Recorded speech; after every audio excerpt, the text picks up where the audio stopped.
اعوذ باللہ من الشیطان الرجیم، بسم اللہ الرحمن الرحیم۔ برادران، آج جو ہم کتاب پڑھ رہے ہیں اس کتاب کا نام ہے ہمارے عقائد۔ اس کے لکھنے والے میرے استاد آیت اللہ العظمیٰ ناصر مکارم شیرازی ہیں۔ وہ حج پر جا رہے تھے تو حج پر مختلف ممالک کے لوگ جمع ہوتے ہیں، وہاں پر پھر عقائد کی بھی بات چیت ہوتی ہے۔ مثلا شیعہ دوسرے فرقے سے پوچھتا ہے آپ کے عقائد کیا ہیں، دوسرے فرقے والے شیعوں سے پوچھتے ہیں کہ آپ کے عقائد کیا ہیں۔ تو آغا صاحب نے، اللہ ان کو طول عمر عطا کرے، اس سے سفر کے دوران یہ کتاب لکھی تھی۔ یہ کتاب اگرچہ مختصر ہے اور الحمدللہ یہ خوشی کی بات ہے کہ اس کو مدرسے کے کورس میں شامل کیا گیا ہے، تو یہ مبتدی طالب علموں کے لیے بھی مفید ہے اور عوام کے لیے بھی مفید ہے۔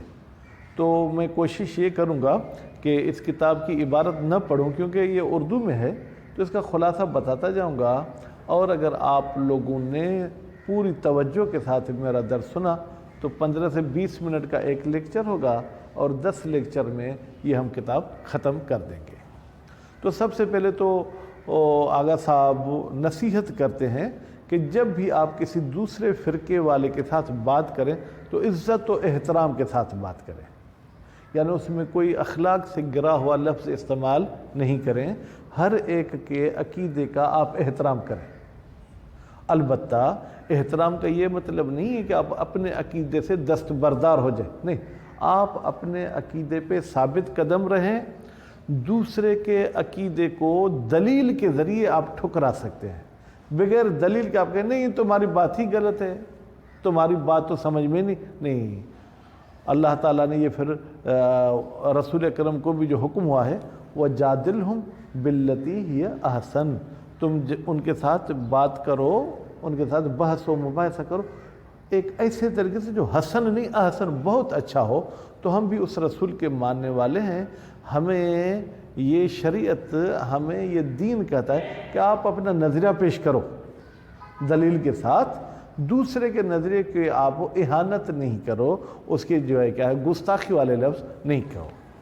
تو یہ بات ذہن میں رکھنی چاہیے۔ اب اس کتاب کا موضوع ہے علم کلام، جس کو آسان اردو میں آپ علم عقائد بھی کہہ سکتے ہیں۔ یہ کتاب فارسی میں لکھی گئی تھی، تو فارسی میں اس کا نام تھا اعتقاد ما، پھر اس کا جب اردو میں ترجمہ ہوا تو ما کا ہو گیا ہمارے اعتقاد کا عقائد، ہمارے عقائد۔ تو انشاءاللہ اس میں آپ کو پہلے توحید کے موضوع پہ جو ہے آغا صاحب کچھ بیان اور کچھ ہدایات اور کچھ ادلہ پیش کریں گے، اس کے بعد جو دوسرے عقائد کے مسائل ہیں ان پر بھی مختصر سی گفتگو ہوگی۔ سب سے پہلے تو یہ ہے کہ ہم خداوند متعال کو پہچانیں۔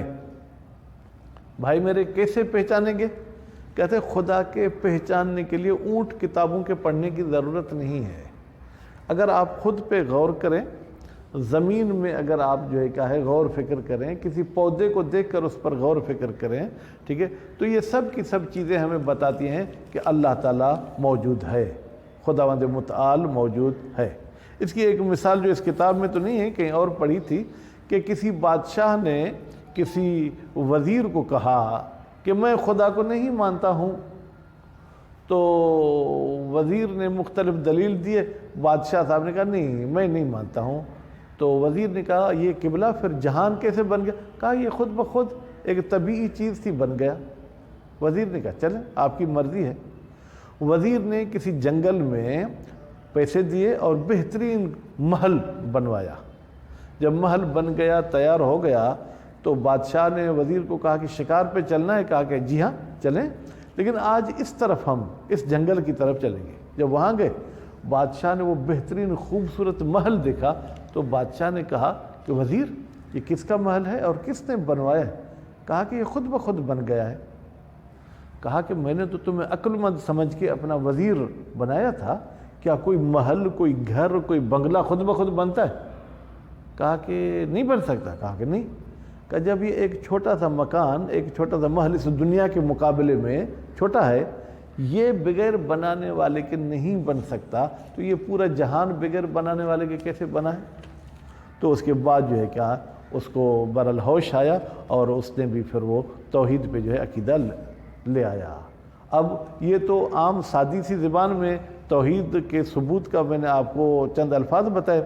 اگر آپ قرآن مجید کی سورہ زاریات آیت نمبر 20 اور 21 کو دیکھیں تو اس میں بھی یہ کہا گیا ہے کہ وہ لوگ جو یقین کے متلاشی ہیں، ٹھیک ہے، اگر وہ زمین میں آیات اور نشانیاں دیکھیں تو ان کے لیے یہی کافی ہیں کہ وہ خدا کو مان لے، اور اگر تم اپنے اندر بھی دیکھو تو بھی تمہیں اللہ کا وجود محسوس ہوگا۔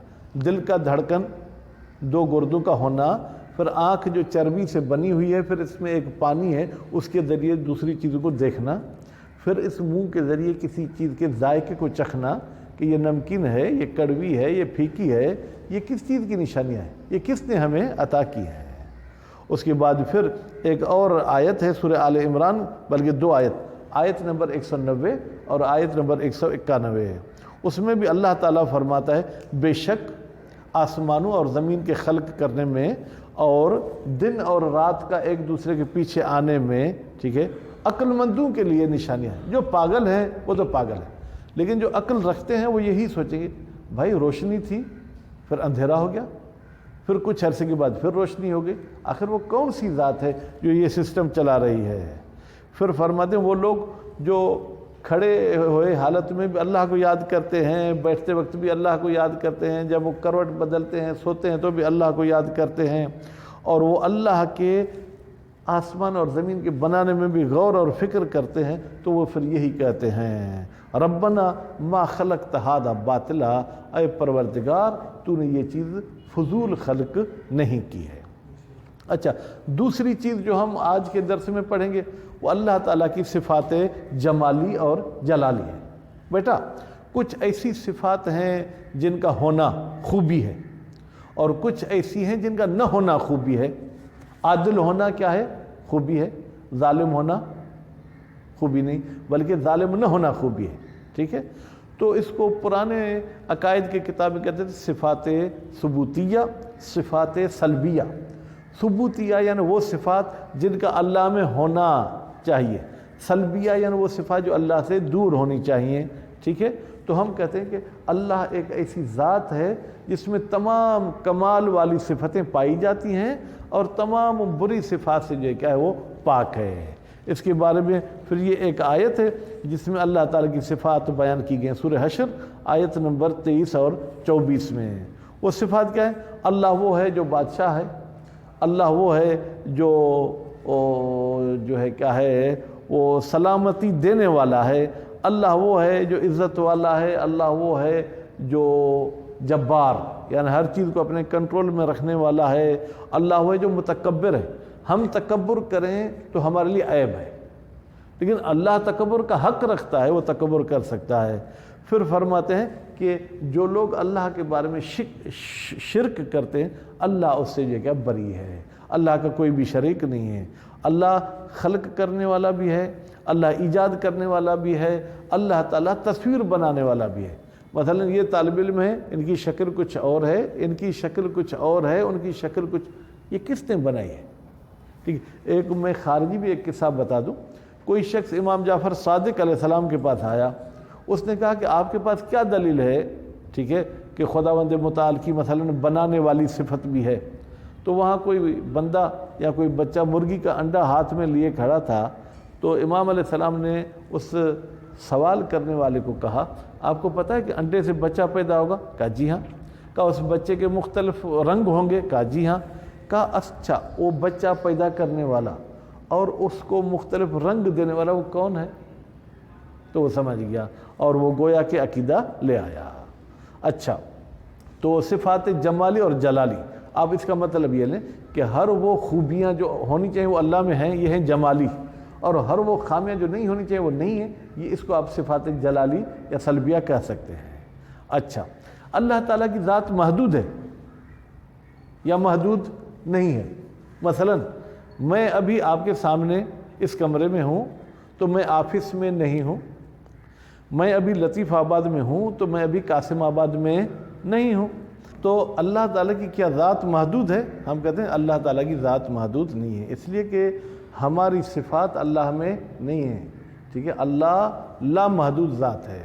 اگر اللہ کو آپ محدود مانتے پھر تو اس کی قدرت اسی علاقے میں محدود ہو جاتی۔ اللہ نے کسی جہت میں ہے، یعنی کسی طرف بھی آپ نہیں کہہ سکتے کہ مشرق میں ہے یا مغرب میں، اچھا زمین پہ ہے یا آسمان پہ، یہ بھی آپ نہیں کہہ سکتے ہیں، بلکہ اللہ کے لیے قرآن مجید کی سورہ زخرف کی آیت نمبر 84 ہی فٹ ہو سکتی ہے۔ اللہ وہ ہے جو آسمانوں میں بھی ہے اور جو زمینوں میں بھی ہے، اور وہ حکمت والا ہے اور وہ علم والا ہے۔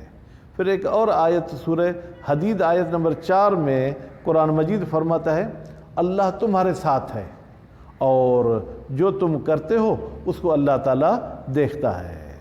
پھر ایک اور آیت میں اللہ تعالیٰ فرماتا ہے کہ وَنَحْنُ أَقْرَبُ إِلَيْهِ مِنْ حَبْلِ الْوَرِيدِ، سورہ قاف آیت نمبر 16، ہم اس کی شہرگ سے بھی انسان کو زیادہ قریب ہیں۔ پھر ایک اور آیت میں ہے کہ اللہ وہ ہے جو اول ہے آخر ہے، یعنی پہلے بھی تھا آخر میں بھی ہوگا، ظاہر بھی ہے چھپا ہوا بھی ہے، اور وہ ہر چیز کا علم رکھنے والا ہے۔ اور پھر سورہ توحید جو آپ ہر روز نماز میں پڑھتے ہیں، کیا وَلَمْ يَكُنْ لَهُ كُفُوًا أَحَدٌ، اللہ کا کوئی برابر، کوئی مثال، کوئی ثانی نہیں۔ اچھا اللہ تعالیٰ کا جسم ہے یا جسم نہیں ہے؟ فرماتے ہیں اللہ تعالیٰ کا کوئی بھی جسم نہیں ہے۔ اگر جسم ہوگا تو پھر اس کے اجزاء بھی ہوں گے، پھر وہ جسم اپنے اجزاء کا جو ہے کیا ہے وہ محتاج ہوگا، جبکہ اللہ تعالیٰ محتاج نہیں ہے۔ تو اللہ تعالیٰ کا جب جسم نہیں تو اس کو دیکھ سکتے ہیں؟ فرماتے نہیں، دیکھ بھی نہیں سکتے۔ نہیں دیکھیں گے؟ کہا نہیں دیکھ سکتے ہیں۔ کیوں؟ اس لیے کہ لا تدرکہ الابصار وہو یدرک الابصار وہو لطیف الخبیر، آنکھیں اس کو نہیں دیکھ سکتی، وہ آنکھوں کو دیکھتا ہے، وہ جو ہے کیا ہے وہ مہربان بھی ہے اور آگاہ بھی ہے۔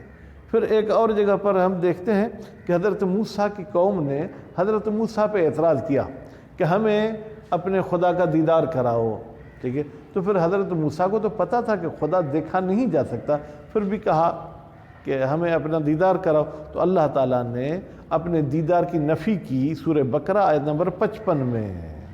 اس میں کیا کہا؟ لن ترانی، یہ بیٹا سورت کا میں نے نام شاید حوالہ ٹھیک نہیں، سورہ اعراف آیت نمبر 143، لن ترانی، مجھے ہرگز نہیں دیکھ پاؤ گے۔ عربی زبان میں انکار کے لیے 2-4 لفظ ہیں، ما بھی نہ کے لیے آتا ہے، لا بھی نہ کے لیے آتا ہے، لم اور لما بھی نہ کے لیے آتا ہے، ان بھی نہ کے لیے آتا ہے، لیکن لام نون ایسی نہ کے لیے آتا ہے جو کبھی ہاں میں تبدیل نہیں ہوتی۔ لن ترانی، اے موسیٰ مجھے ہرگز نہیں دیکھ پاؤ گے، لیکن میں تمہیں سمجھانا چاہتا ہوں، تم اس جبل کی طرف دیکھو، اگر یہ جبل اپنی جگہ پر ٹھیک سے رہے تو پھر مجھے دیکھ پاؤ گے، ٹھیک ہے؟ پھر جب اللہ تعالیٰ نے جبل پر کوئی اپنی تجلی، کوئی اپنی قدرت کا مظاہرہ کیا تو وہ جبل ریزہ ریزہ ہو گیا، اور حضرت موسیٰ بھی گر پڑے اور گویا کہ بے ہوش ہو گئے۔ پھر جب ہوش میں آئے تو کہا کہ اے اللہ میں تیری تسبیح کرتا ہوں اور میں تیری طرف توبہ کرتا ہوں، اور میں سب سے پہلا مومن ہوں اپنی قوم میں سے۔ تو اب اس واقعے سے بھی پتہ چلتا ہے کہ اللہ تعالیٰ کو دیکھا نہیں جا سکتا، لیکن کچھ احادیث ایسی ہیں یا کچھ آیات ایسی ہیں جن سے پتہ چلتا ہے کہ اللہ کو دیکھا جا سکتا ہے۔ مثلا اللہ عرش پر، کرسی پر ہے، اس کا کیا مطلب؟ کہتے ہیں اس کا مطلب تو اللہ تعالیٰ کو دیکھا بھی نہیں جا سکتا ہے۔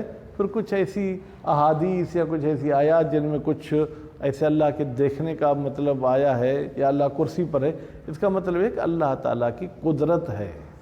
یا حضرت علی سے کسی نے پوچھا کیا آپ نے اپنے اللہ کو دیکھا ہے؟ تو حضرت علی نے یہ فرمایا کہ میں کیسے اس کی عبادت کروں جس کو میں نے دیکھا ہی نہیں ہے؟ اس کا مطلب کیا؟ یعنی میں نے دیکھا ہے۔ پھر مولا امیر نے خود فرمایا کہ اللہ کو ان آنکھوں کے ذریعے نہیں دیکھا جا سکتا، دل کے آنکھوں کے ذریعے دیکھا جا سکتا ہے۔ اچھا اب یہ بتائیں کہ توحید کے بارے میں جتنے بھی ادیان ہیں، جتنے بھی انبیاء ہیں، سب نے دعوت دی ہے؟ فرماتے جی ہاں، جتنی بھی اسلامی تعلیمات ہیں ان سب کی روح توحید ہے۔ جب تک آپ توحید پہ عقیدہ نہیں رکھیں گے تب تک وہ تعلیمات کسی کام کی نہیں ہیں۔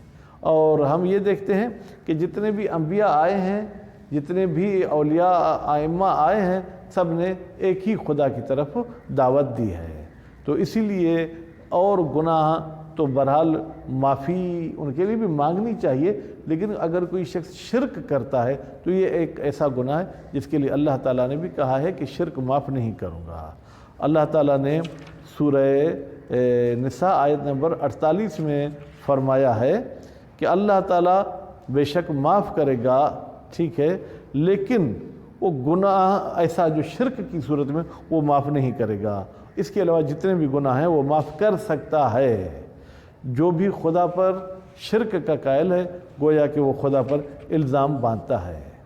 پھر آپ کہیں گے کوئی دلیل آیت میں سے دیں کہ تمام انبیاء نے اللہ کی طرف دعوت دی ہے، تو سورہ زمر آیت نمبر 65 میں فرماتا ہے اللہ تعالیٰ کہ اللہ نے تیری طرف اور تیرے سے پہلے جتنے بھی انبیاء آئے تھے ان کی طرف وحی کی تھی۔ کس کی؟ کہ اگر تم شرک کرو گے تو تمہارے سب اعمال ضائع ہو جائیں گے اور تم خسارے والوں میں سے ہو جاؤ گے۔ اس کا مطلب یہ کہ اللہ کو ایک ہی ماننا ہے، اس کے بارے میں کسی شرک کا قائل نہیں ہونا۔ صلی اللہ علیہ محمد و آل محمد۔